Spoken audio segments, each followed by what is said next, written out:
Welcome to the Stephen Mansfield Podcast.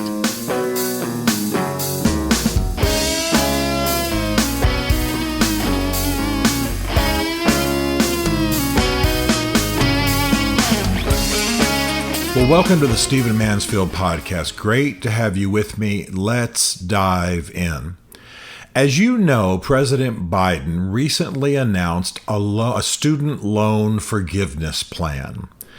And he said that the plan would forgive up to $10,000 of student loans for those who made less than $125,000.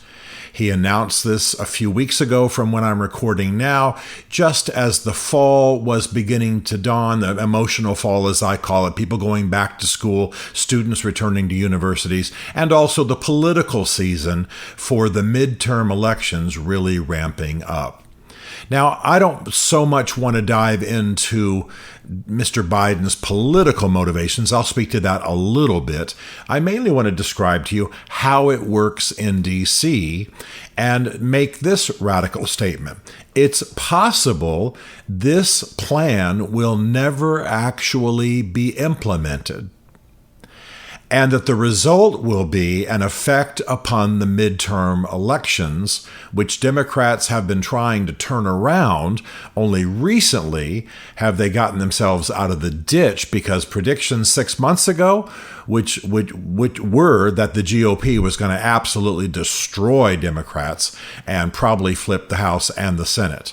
That is less likely now. Mr. Biden has had some political and legislative victories, and he's announcing things like this. But I want you to see behind the scenes a little bit. I want you to understand what actually goes on. I want you to understand why we need good statesmen in D.C.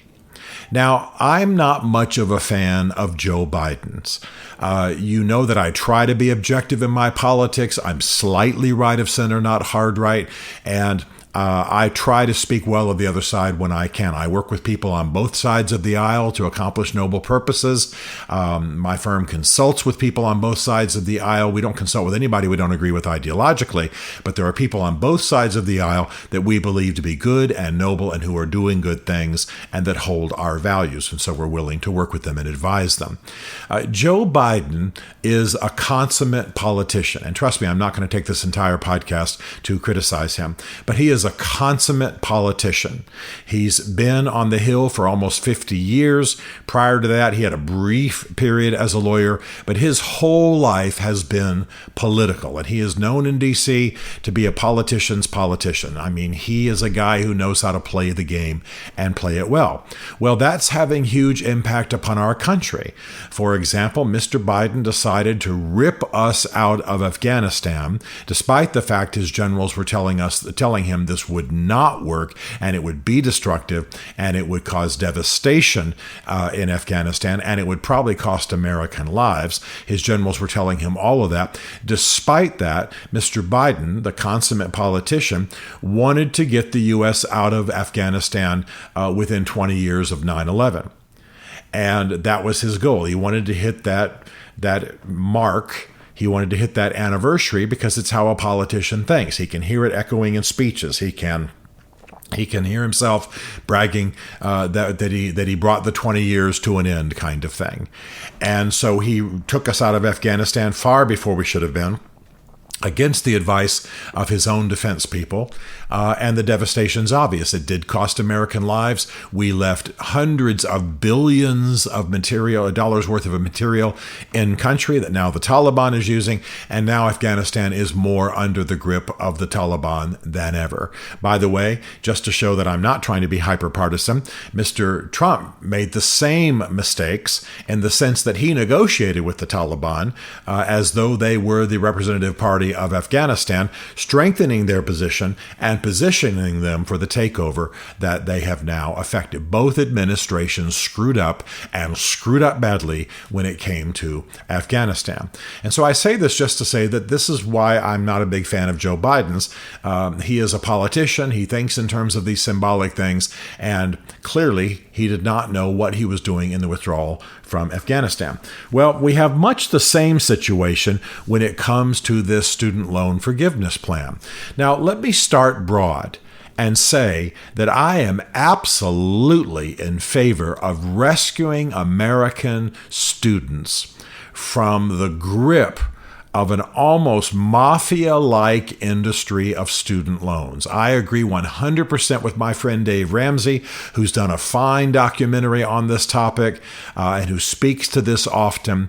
I understand why some people love the idea of loan forgiveness, but the issue shouldn't be just, by the way, relatively small amounts of loan forgiveness on the scale of what most students have. 10,000 is almost nothing, but it is something. I understand why some people are drawn to it. The bigger issue is that we ought to be destroying and ending this industry. It is an industry that has university admissions officials and loan officials in league with banks. There is a kind of conspiracy against students and their parents. The goal is to get them into as much debt as possible. This student debt has driven up education costs dramatically in recent decades. It is a racket. And it's not uncommon for students to leave a 4-year degree with $100,000 of debt. You'll see in documentaries, again, like that done by Dave Ramsey, whom I admire very much, where you'll see interviews, for example, with a dentist who says, I'm $1.5 million in debt. There are students who leave a 4-year degree, they're $250,000 in debt. And that's before they've worked a day. It's a racket. It is a conspiracy against students. The whole industry needs to be brought to an end. Now, if Mr. Biden had said, I'm going to form a team, a committee, I'm going to put together an effort to end this insidious cancer on American education and this conspiracy against the next generation, I'll tell you what, I would have pulled strings in D.C. to be on that committee or to be in that effort or to help serve that cause. I believe in ending this thing. I believe it's evil. I believe it entraps the next generation. I believe it's like a mafia conspiracy against the young and their parents. Okay, enough of ranting and raving. So I think this thing ought to end. So the general assumed intention of what Mr. Biden is attempting here, I'm generally in favor of ending this thing. But forgiving relatively small amounts of debt is really just a political move. And Mr. Biden, the thing that confirms that, again, I want to show you how we think inside D.C. a little bit. The thing that confirms that is there was virtually no preparation at all before Mr. Biden announced it. He announced the student loan forgiveness program. He knew he had done no preparatory work at all. None of his agencies were prepared for it. And as a result, he might get the political bump from it. Students think, hey, he cares about us, he's trying to forgive our debt, when in fact it's likely never to happen. Let me give you some stats that are important. The Department of Education doesn't even have income data for most of the 43 million Americans who are eligible for this forgiveness. In other words, the Department of Education, which might process loans and be involved in the loan business, does not have income information for students who have graduated. So how would they know who qualifies under Mr. Biden's standard of you have to make less than $125,000? How would they know? Well, there's going to have to be some kind of certification process. This is long-term. This is laborious. This is information they don't have currently. So this means, what I'm saying now means that 35 million people, and this includes, by the way, all Pell Grant recipients, will have to attest that they make less than $125,000 per year and then apply for relief. There's a 2-step process. Well, no one's ready for this. And some of the standard websites that should have been prepared beforehand by the Biden administration, before this announcement was made, studentaid.gov, for example, is one of them. They almost crashed after this announcement was made. The assumption was the students could go to sites such as this, get their information about what this new plan would be. There had been no prep. This was a political move on the part of Joe Biden, trying to address a serious problem, yes, but not in a serious way.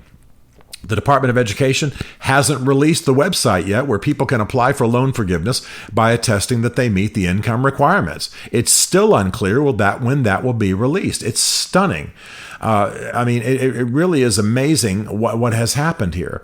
The bottom line is that there was no administrative preparation for this announcement, and it's a massive task. 35 million people are going to have to be verified as to their income and then undergo an application process to get this loan forgiveness.